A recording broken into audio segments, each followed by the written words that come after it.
All right, well, hello and welcome to Stock Market Mutterings for October 17th. This will be the trade review and recap of today's action and what we were trading in the room, as well as I'll try to find you some quality trade setups for tomorrow to help you make a little bit of money.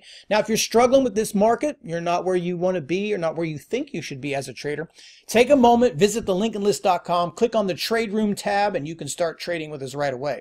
Now, let's talk about today for us because I know it's going to come to a surprise. I really don't have much to say today. I mean, normally, I'm just the object of chatter. I'm just up here babbling on and on and on about stuff. But today was relatively quiet for us, or at least for me. I shouldn't say us, but relatively quiet. Only one trade, actually two trades, same stock, was BABA, which I'll go through here in just a second. So hopefully your day was a little bit more exciting, but that's the name of the game, right? I keep preaching it. It's all about consistency. You really don't have to make that much money on a daily basis to end up the year in six figures. I think you just make like a couple of $100 a day. Don't quote my math. I'm just running, again, this is now babble. I think if you make like a couple of $100 a day, every day, while the market is open, and you do that all year, you'll be well over six figures. Are you currently making six figures? Huh? So it's all about being consistent, okay? It's always about consistency. Now, let's talk about today because the theme still continues, even though what we saw yesterday. The theme still continues for my point of view and what we're doing in our trade room is that short sellers into strength, dip buyers into big flushes. So it's really just a kind of a counter trend reversal trading environment for us right now. And we're talking about expanded ranges, not just chop back and forth. So today the thing was I was really interested to see how this market was going to react. Because if you remember yesterday, I was like, I knew there was going to be a rally, but I didn't expect the rally to kind of be the way that it was. I thought it would be some sort of intraday red-green, not a gap and an all-day melter. So I was really interested to see how this market would handle that. And if you take a look, it didn't do much. I mean, actually, I'm going to the wrong keyboard. I mean, actually, it just sat there today, and it just started fading right from the open. This is the SPY right here. I mean, you had a post-market gap up, a little bit of volume there, but pre-market it faded. Really, just a really weak attempt at rallying and just sold off. That's the same market we've been dealing with for the last couple of weeks. Fade at the open, selling down into lunch, small rally after that. Now, it was a Fed announcement, which didn't really have too big of an impact right now on the market. Maybe that'll change tomorrow. But still, that was so far right now, to cut to the chase. Yesterday was just a one-off day. It didn't symbolize anything as the beginning of a rally just yet. Maybe that will confirm tomorrow. But so far, it was just one of those days. So we still continued that. Now, kind of looking through some of these things, we didn't get the opportunity like we did yesterday, having some opening gap ups where you really had some strong gaps. So it's kind of looking around, looking for things that were breakdown fading. Again, this is something I talked about. It wasn't one of my favorite types of trades, but it was something that's really been working well, has been bear flag shorting, breakdown shorting, whatever you want to call it. So just started seeing this market fade early on. Much of the stuff that had been green in the morning, started to fade red. Market was going down. I was just trying to find anything that was still green somewhat and try to put a short in there and just basically challenge the market. Like, look, if you're going to do this, you're going to have to do it like yesterday. You're going to have to squeeze me a little bit. You're going to have to press back through highs. And the one here was BABA. Now, BABA caught my attention a little bit earlier because if you look down here at the bottom, this is the daily chart here. So if you're looking down at the bottom, this 150 area was a pretty good breakout on the daily, and it did that just on post-market. Now, I hate chasing, especially pre-markets and post-markets, but it held up most of that. And as you can see, before the market was open, about 20-30 minutes, 150 was remaining as a pretty solid, that 149.5, 150 was holding up pretty well. So I thought, look, if this market starts going, and it's going to continue on, and we start seeing a lot of volume, I think if this thing gets back through 151 where it was in post-market and in highs of pre-market, that it could have a day too, because you got a little bit of air to work up here. A very similar chart if we go back here and we look at September 11th and 12th. Just kind of like this, just breaking range and kind of popping back into some of these levels. I thought maybe this thing's got 153, 154, and just for a nice little trade. Well, that didn't happen. So on the flip side of that, noticing that the market is selling off, my bias immediately changes. And again, guys, this is why if you want to be a successful trader, you got to eliminate bias, because you could be, and I keep saying this, we're wrong too. I'm probably wrong just as much as you are in my thinking about what I think is going to happen, my anticipation of what's going to happen. But where we differ sometimes, or what differs, I should say, not between you and I, but between pros and Joes and all that kind of good stuff, is, you know, like I said before, how they react to the market, but being able to say, look, I was wrong. You can be wrong mentally, but you don't have to be wrong financially. I hope that's making sense. So I was kind of thinking breakout here on this early. I looked at it, I'm like, no. That's wrong. That's not going to happen. I can see this whole way the tape is working. I can see the way the market's selling off.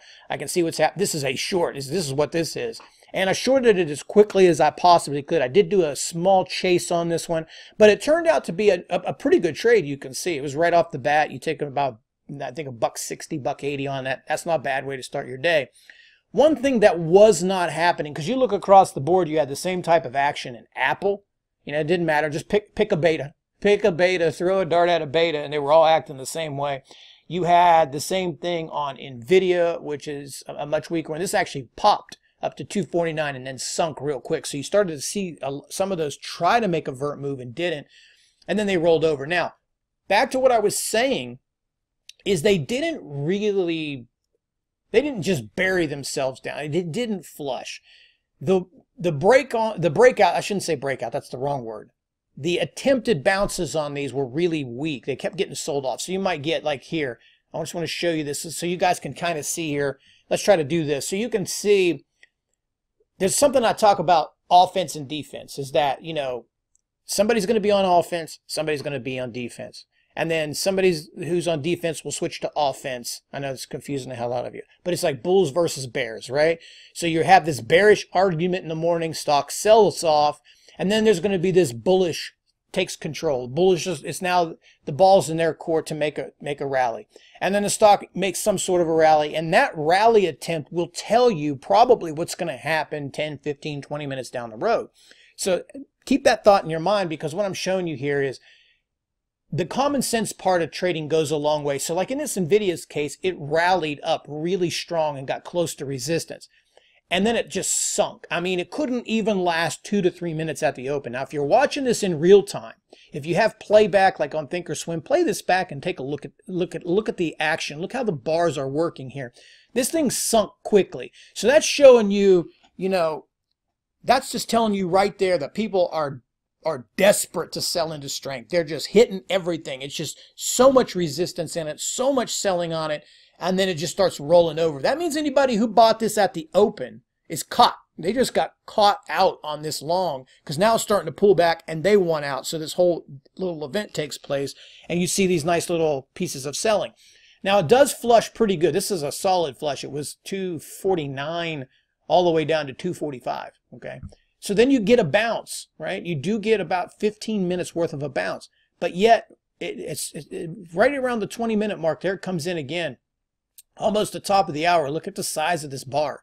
So the size of this bar after the rally tells you just about all you need to know for the short term, which is nobody cares. Nobody's buying this thing. I mean, it got wiped out, and wipeouts to the other direction are good news if that's the direction you want it to go. Bad news if you wanted it to go up.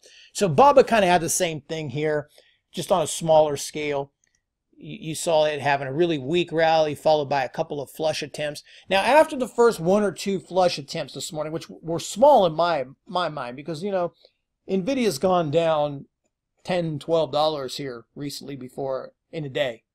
You just didn't get that solid flush. It was sort of like a melter flush, and then it was trying to bounce and it would just start rolling over again. So it wasn't really super aggressive. Not all of them. Maybe like Tesla was really super aggressive, for example. But this one just wasn't super aggressive, and it kind of just washed out towards the end of the day.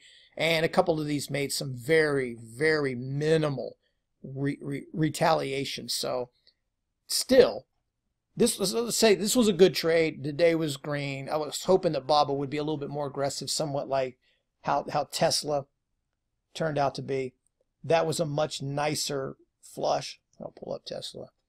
you know, some much stronger one. But you can see all the charts look the same. It's just the dollar amounts are different. I mean, they all had the same flush at the open, failed bounces, and then retracements that made new lows. And again, that's important because they continued to make new lows. So where do we go, guys? That's what you want to know. You don't really care about, hey, how much did you make or what did you today? Hindsight's 2020, all that kind of stuff. So we're going to stick with this. We are going to stick with this, you know, shorting into strength, buying into weakness. You know, there's only been one day this entire month that formula has not been the right way to go. Okay. Now that doesn't mean that you can't buy some range breaks or flags or builds. If you see something like that where you have some consolidation or some period of consolidation in a chart where you've got a risk that's very low, then it's okay to take these shots because you never know. You may get that event at any moment where the market goes from red to green, because it looked like today it was desperately trying to do that. Here's the NQs.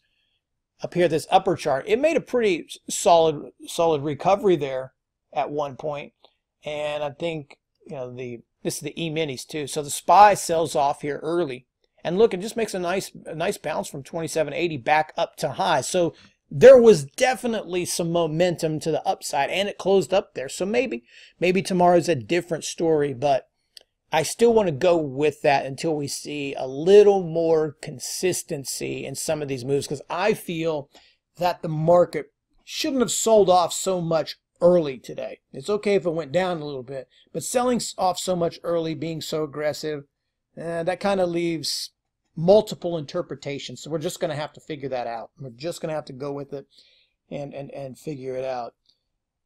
And that's it, man. I told you I did not have a lot to talk about. I know I made it last long enough because I kind of talked about the same thing over and over again, but that's just the way it is. I mean, right now it's more day by day than anything else. That's the best way I can say it. You know, maybe we go ripping 400 points tomorrow or go down 400 points. I have absolutely no idea. And that's why I do these, because I'm not going to sit here and act like a lot of other traders on social media that think they know every single move in the market, because I don't. I have absolutely no idea what's going to happen tomorrow. But I can tell early on what may or may not happen, and I'm usually right with the way that I see things playing out throughout the course of the day. So again, if you need help with that, take a moment, visit the lincolnlist.com, click that trade room tab, trade with us, see all these trades live on screen. So we will see what we can do tomorrow. Again, another green day. That makes 12 out of the 13. Consistency is the key here. Staying safe is the key here, and being really particular about what you trade is also the key. So take care, guys. Thanks for watching this video. I'll chat with everyone tomorrow.